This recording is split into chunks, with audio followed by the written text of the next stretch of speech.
since she ran off with Jenny's man, telling if she had young ones, and whether she and Louis still lived together, or he had run off now with some new woman.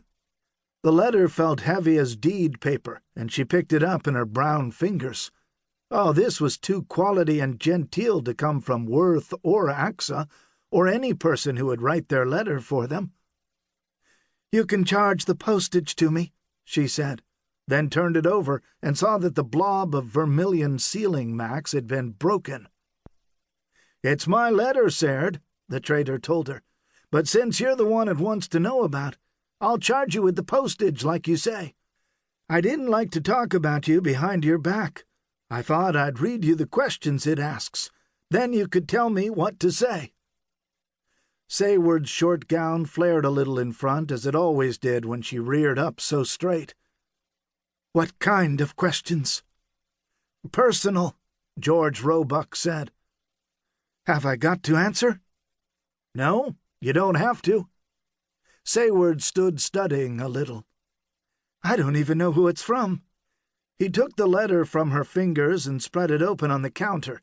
Then he pulled down his temple specs that made him look like a great gray-eyed frog ready to jump in the river. "He writes this letter from the Bay State. He says he's the lawyer for Porteous's mother." Sayward stood stock still. So it had come, she told herself. Porteous's folks were starting to pay interest in him and her at last. "What does he want?" George Roebuck's head was furry. His face had pits and hair holes. Yet you could tell he was somebody, and here in his own post, in his leather apron, he looked sovereign of all he laid eyes to. He gave her a sharp scrutiny around his spectacles. "Now you understand, Sayward, I can't help for what he says. It's a lawyer's right to ask unhandy questions." Sayward looked back at him without winking. No, he couldn't help for it, as he said. But he could shoo off some of these loafers sitting around to listen. Not that she would ask him. "You can go ahead and read it," she said. A look she well knew came into George Roebuck's face. She had given him leaf. Now she would have to take it as it came. "He wants to know," the trader put to her, "is it true that Porteous Wheeler is living out here with a Woods girl? That's his first question." Sayward felt a slow thump somewhere inside her, but outside she held cool and steady. "You can say it's true," she said clearly. "Is it true, he wants to know, that you can't read or write?" Sayward hung her head. "You know it's true," she said in a low voice. "Now he says, is it true," the trader went on, "that you and Porteous are living together? This is how he puts it, without benefit of laws or clergy." "That's not true." Sayward looked him in the eye. "You know your own self we're lawfully married." "I'm just saying what he says here," George Roebuck reminded her.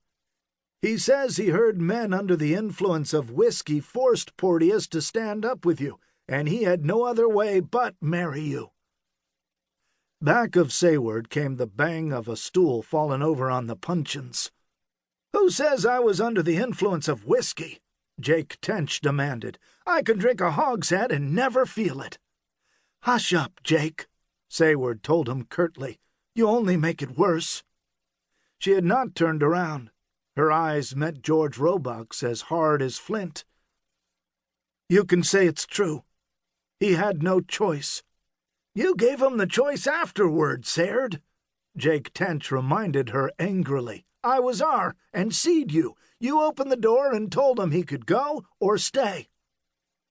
"The letter don't ask about afterwards," Sayward said.